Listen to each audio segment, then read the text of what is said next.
than just a race.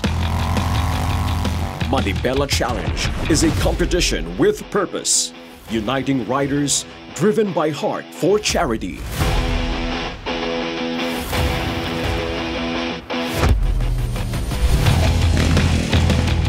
An extra mile was added in support of men's mental health and prostate cancer awareness. Ang Movember Foundation ay isa sa mga pinakamalaking foundations sa buong mundo na nakatuon sa men's health. Yung mga projects nito ay tumutulong sa mga problemang pangkalusugan ng mga lalaki. And through this, tumutulong ang Distinguished Gentleman's Ride na isang international or global ride para lumikom ng pera, funds, and to spread awareness on men's health, particularly prostate cancer and mental health. Nagpapasalamat kami sa Triumph Motorcycle Philippines dahil napili nila pa rin ang Movember Foundation through Distinguished Gentleman's Ride na maging beneficiary at maidagdag dun sa nalikom namin na pera through DGR Last Need. So yun, nagpapasalamat kami sa inyo. And of course, UNTV and Manibela Challenge.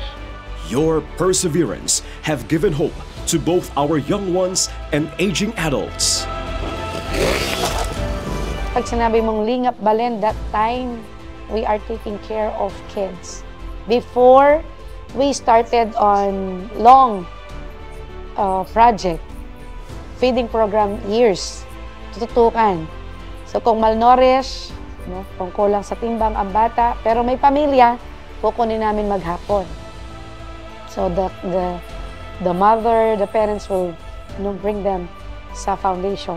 After kids, nag-focus ako sa senior citizen. Senior citizen na, alam mo yun, sa bahay na lang, pero may mga anak pa.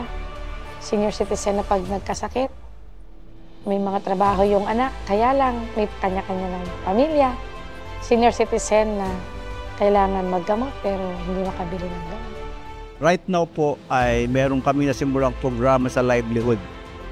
So bawat area na kung saan meron kaming community, binibigyan po namin sila ng small scale livelihood lang like goat livelihood, tapos yung paggawa ng mga basahan. Depende po kung ano yung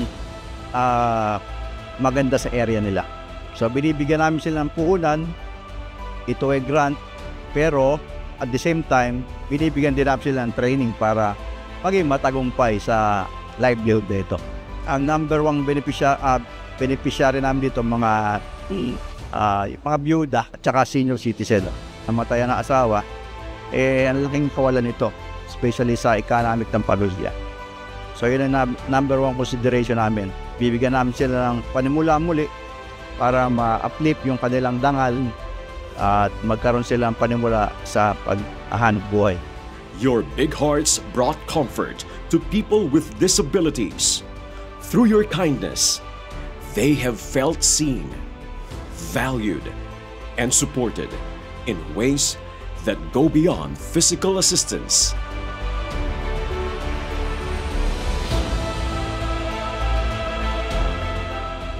And your heartfelt generosity has stood beside cancer patients, lighting their darkest days with optimism.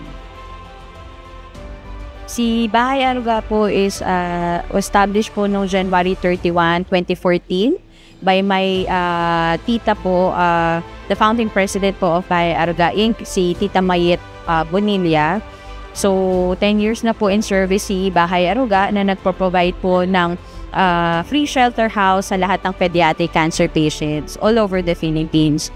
So, lahat po ng aming kinukup-kup dito is nag-undergo po ng treatment sa Philippine General Hospital. So, ilan po sa kanila is nagki-chemotherapy, radiations, yung mga check-ups nila, treatments na ginagawa for mga cancer patients. So, galing po sila sa malalayong probinsya all over the Philippines, from Mindanao, Visayas, and Luzon.